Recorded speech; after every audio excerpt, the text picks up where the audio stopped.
Michael Whitmore of Beechburg found a passion for making knives, and after learning to sharpen every knife in the house, he decided to take a swing at making one from scratch.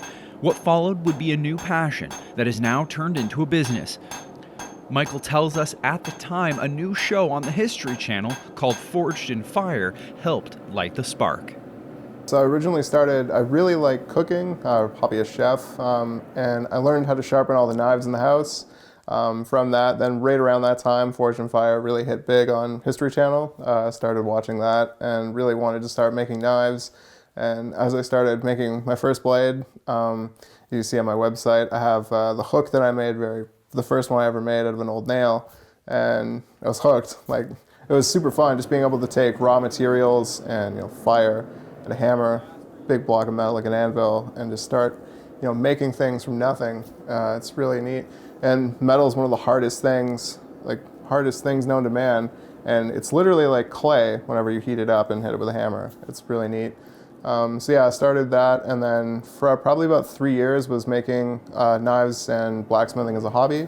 And then I finally decided in 2021 that I was going to do this full time, and haven't looked back since.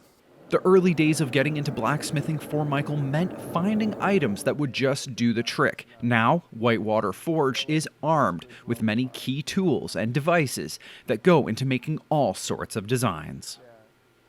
Pretty basic tools. So the first anvil I had was actually just a tractor weight. It was basically a 70-pound block of metal and this little hammer, and basically just vice grips to hang onto instead of tongs.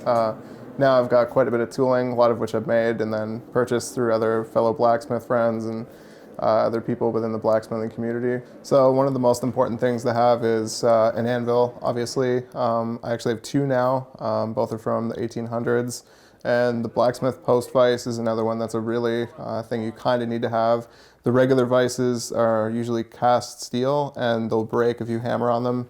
And then, as behind me, all the different tooling, hammers, different hammers for different things. There's fullers, rounding hammers, horizontal crossbeams, diagonal crossbeams. Yeah, it's pretty crazy. And then, you wouldn't think a wood hammer is good for hot metal, but if you have a decorative twist or a scroll that you want to put in a piece of metal and you need to straighten it, you can hit with either a rawhide mallet or a wood mallet, and it won't mark your work. Because if you spend an hour making it, or even 10, 15 minutes, you don't want to wreck it. So my shop is actually an old grain building that we had on the property from when we used to have a farm, and we were able to renovate it into a workable space. It's only about 20 by 20, so 400 square feet, but it is a nice space for everything I do. The nice thing about the space is it's secluded enough.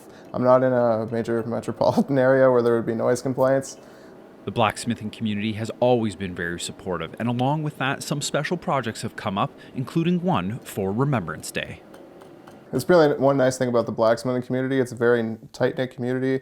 Everybody's super friendly. If you ever need any information and wanted to start this as a hobby, everyone is really friendly. You can just message them on Facebook, email, call them, and they'll always talk to you about what they're doing.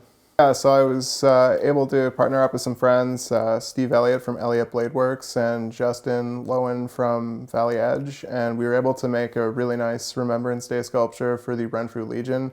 It was a really project that kind of hit close to home, as my grandfather served in the Korean War, and we were able to make a memorial sculpture for a World War II helmet that they gave us, which was really nice.